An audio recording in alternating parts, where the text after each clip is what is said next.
నమస్తే, welcome to BCN news. నేను విజయలక్ష్మి. ముందుగా ముఖ్యాంశాలు. ధర్మవరంలో ఉగ్ర కదలికలపై స్పందించిన మంత్రి సత్యకుమార్. స్లీపర్ సెల్స్ ఎక్కడున్నా గుర్తించి కఠిన చర్యలు తీసుకుంటామని హెచ్చరిక. తాడేపల్లిగూడెం నియోజకవర్గంలో భారీ వర్షాలకు నేట మునిగిన పొలాలను పరిశీలించిన ఎమ్మెల్యే బొలిశెట్టి. రైతులందరూ తప్పనిసరిగా క్రాప్ ఇన్సూరెన్స్ తీసుకోవాలని సూచన. కూటమి పాలనలో మహిళలపై అడుగడుగున అఘాయిత్యాలు జరుగుతున్నాయన్న విజయవాడ మేయర్ భాగ్యలక్ష్మి. నిందితులపై చర్యల కోసం రాష్ట్ర వ్యాప్త ఆందోళనకు పిలుపు. కాళేశ్వరం ప్రాజెక్టు విషయంలో తెలంగాణ ప్రభుత్వం కుట్రపూరితంగా వ్యవహరిస్తోంది. విమర్శలు గుప్పించిన బీఆర్ఎస్ మాజీ మంత్రి హరీష్ రావు. శ్రీ సత్యసాయి జిల్లా ధర్మవరం పట్టణంలో ఉగ్రవాద కదలికలపై మంత్రి సత్యకుమార్ యాదవ్ స్పందించారు. కేంద్ర ఇంటెలిజెన్స్ సంస్థ కొద్ది రోజులుగా వీరిపై దృష్టి సారించి విచారణ చేపట్టినట్లు తెలిపారు.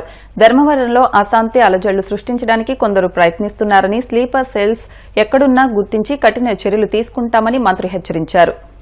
ఎందుకంటే ఇది ఇక్కడ నిఘా సంస్థల నుంచి వచ్చింది కాదు. కేంద్ర నిఘా ఇంటెలిజెన్స్ బ్యూరో నుంచి లేదా నేషనల్ ఇన్వెస్టిగేటింగ్ ఏజెన్సీ నుంచి వారి కొన్ని రోజులుగా వీళ్ళ కదలికను చూస్తూ ఉగ్రవాద సంస్థలతో వీళ్ళకి సంబంధాలు ఉన్న విషయాన్ని వారు గుర్తించి తర్వాత కొన్నాళ్ళు పాటు వాళ్ళని గమనించి తర్వాత అరెస్ట్ చేయడం జరిగింది. అయితే ఇది ఏంటంటే ఉగ్రవాదానికి సంబంధించిన విషయం కాబట్టి చాలా సున్నితమైన అంశం. పోలీసులు వీటి మీద విచారణ చేపడుతున్నారు. రిమాండ్ తర్వాత వాళ్ళు కస్టడీకి తీసుకొని పూర్తిగా విచారణ చేపట్టి దీంట్లో వెనకాల ఏదో పెద్ద కుట్ర ఉందనే విషయం నేను ఇప్పట్లో అది వెల్లడించలేను. పెద్ద కుట్రపూరితంగా చేస్తున్నది. ధర్మవరం పట్టణంలో కొద్దిగా అశాంతిని అలజడుల్ని సృష్టించాలనే రకంగా చేస్తున్న ఇటీవల రాయచోటిలో కూడా ఈ రకం ఉంది. అయితే ఇటువంటి స్లీపర్ సెల్ ఎక్కడున్నా కూడా వాటిని గుర్తించి ఖచ్చితంగా ప్రజల శాంతి భద్రతల్ని ప్రజలకు కూడా ఎటువంటి ఇబ్బంది రాకుండా రాష్ట్రంలోని ఎన్డీఏ ప్రభుత్వం కేంద్ర ప్రభుత్వం సహకారంతో రైతులందరూ తప్పనిసరిగా క్రాప్ ఇన్సూరెన్స్ తీసుకోవాలని ప్రభుత్వ విప్ ఎమ్మెల్యే బొలిశెట్టి శ్రీనివాస్ సూచించారు. పశ్చిమ గోదావరి జిల్లా తాడేపల్లిగూడెం మండలంలోని కె పెంటపాడు, పరిమెళ్ల, యానాలపల్లి తదితర గ్రామాల్లో ఆయన పర్యటించి ముంపు పొలాలకు సంబంధించిన రైతులతో మాట్లాడారు. వర్షంలో మునిగి పాడైన వరి దుబ్బలను పరిశీలించారు. ఈ సందర్భంగా ఎమ్మెల్యే బొలిశెట్టి మాట్లాడుతూ రైతులు క్రాప్ ఇన్సూరెన్స్ పై నిర్లక్ష్యం వహించవద్దని, దీనికి సంబంధించి ఏవో చీర్ల రవికుమార్ ను సంప్రదించాలన్నారు. రైళ్లు ప్రక్షాళన కార్యక్రమాలు చేసేటప్పుడు రైతులందరూ సహకరించాలని కోరారు. వెప్పర్రు, పరిమెళ్ళ, కే పెంటపాడు, మౌంజిపాడు, అంతేకాకుండా ఇది మన ఒల్లూరుపల్లి నుంచి దరిస్పర్లో కొంత భాగం, బోడపాడులో కొంత భాగం అంతా ములుగుతా రావడం ఇవాళ రైతులకి అగంబిగోచరమైన పరిస్థితి. ఇవాళ దాదాపు 15,000 నుంచి 20,000 రూపాయలు పెట్టుబడి పెట్టున్నారు. అవన్నీ కూడా నెల రోజులు దాటినవి. మరి అవన్నీ కూడా మొత్తం కుళ్ళిపోతూ ఉన్నాయి. మరి ఇలాంటి పరిస్థితుల్లో ప్రభుత్వం పూర్తిగా ఆదుకోవడానికి నా వంతు నేను ప్రయత్నం చేస్తాను. ఇన్పుట్ సబ్సిడీ వచ్చేలాగా ప్రభుత్వం మీకు ఫెసిలిటీ ఇచ్చింది. మీరు ఎకరానికి వచ్చేటట్టు 30,000 నుంచి 40,000 పెట్టుబడి పెడుతూ ఉన్నారు.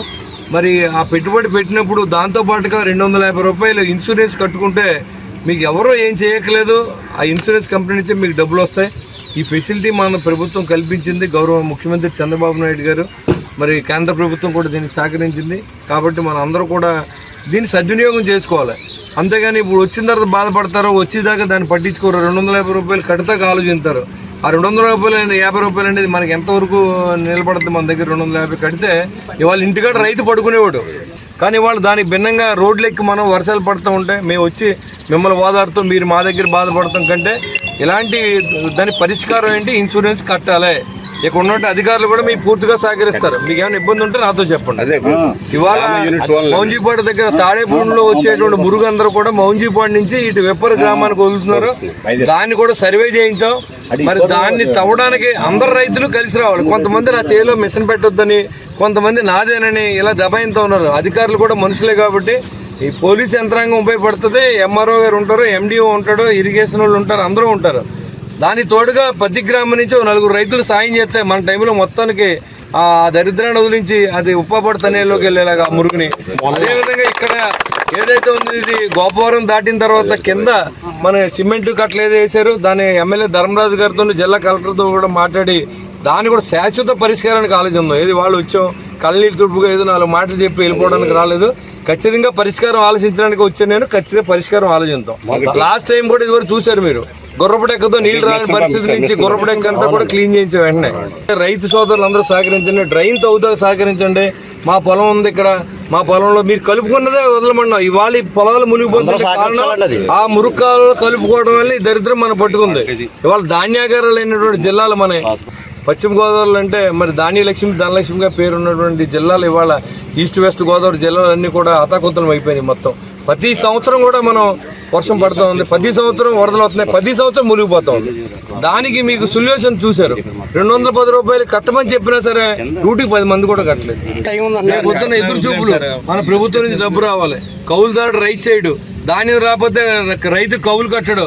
మరి ఆ సంవత్సరం ఎలా బతుకుతారు? పొలాల మీద బతికి రైతులు ఉన్నారు చాలా మంది.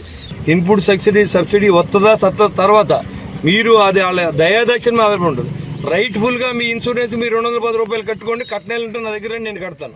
కూటమి ప్రభుత్వం అధికారంలోకి వచ్చిన తర్వాత మహిళలపై అడుగడుగున అకృత్యాలు పెచ్చుమీరాయని విజయవాడ మేయర్ రాయిని భాగ్యలక్ష్మి ఆగ్రహం వ్యక్తం చేశారు.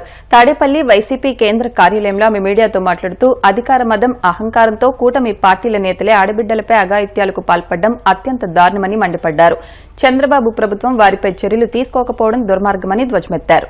కాళేశ్వరం ప్రాజెక్టు విషయంలో తెలంగాణ ప్రభుత్వం కుట్రపూరితంగా వ్యవహరిస్తోందని బీఆర్ఎస్ మాజీ మంత్రి హరీష్ రావు తీవ్ర ఆరోపణలు చేశారు. ప్రాజెక్టులోని మోటార్లను ఉద్దేశపూర్వకంగా దెబ్బతీసి ఆ నెపాన్ని గత బీఆర్ఎస్ ప్రభుత్వంపై మోపేందుకు ప్రయత్నిస్తున్నారని ఆయన విమర్శించారు. ప్రస్తుతం కాళేశ్వరం పంప్ హౌస్లోని మోటార్లను రోజుకు 2 నుంచి 3 సార్లు అనవసరంగా ఆన్ ఆఫ్ చేస్తున్నారని పేర్కొన్నారు. ఇలా తరచూ విద్యుత్ సరఫరాను నిలిపివేసి తిరిగి ప్రారంభించడం వల్ల మోటార్లోని కీలకమైన బేరింగ్లు దెబ్బతినే ప్రమాదముందని ఆయన ఆందోళన వ్యక్తం చేశారు. మోటార్లు పాడైపోయిన తర్వాత దాన్ని సాకుగా చూపి తమను బాధ్యులు చేయాలన్నదే ప్రభుత్వ అసలు ఉద్దేశమని ఆయన ఆరోపించారు. ఈరోజు ఈ ప్రెస్ మీట్ అంశం పెట్టుకోవడం జరిగింది. రాష్ట్ర ప్రభుత్వం తన రాజకీయాల కోసం రైతుల మీద పగ ప్రతీకారాన్ని తీసుకుంటా ఉంది. ఎవరైనా అధికారంలోకి వస్తే ప్రజలకు మేలు చేయాలి తప్ప ప్రజలకు కీడు చేయకూడదు. ప్రజలకు కీడు చేస్తే అది ప్రభుత్వమే అనబడదు. కట్టిన ఇల్లు పెట్టిన పొయ్యి లెక్క కాళేశ్వరం ప్రాజెక్టు ఉంటే ఈ రాష్ట్ర ప్రభుత్వం నీళ్లను సముద్రంలోకి వదులుతూ ప్రాజెక్టులను పడావు పెడతా ఉంది. ఇవాళ శ్రీపాద ఎల్లంపల్లి ప్రాజెక్టులో 62,000 క్యూసెక్కుల వరద వస్తూ ఉంది. కడెం ప్రాజెక్టు నుంచి ఇంకా మధ్యాహ్నం తర్వాత అయితే అది 150,000 దాటబోతా ఉంది. బట్ ఈ నిమిషానికి 62,000 క్యూసెక్కులు కడెం నుంచి ఎల్లంపల్లి ప్రాజెక్టుకు వస్తుంది. బట్ కడెం ప్రాజెక్టు గేట్లు ఎత్తి ఇప్పటికే 150,000 క్యూసెక్కులు వదిలినారు. సాయంత్రం వరకు అది శ్రీపాద ఎల్లంపల్లి ప్రాజెక్టుకు వరద వస్తుంది. 62,000 క్యూసెక్కుల వరద వస్తే ఈ ప్రభుత్వం గేట్లు ఎత్తి సముద్రంలోకి వదిలేసి మీరు చేయాల్సింది ఏంది?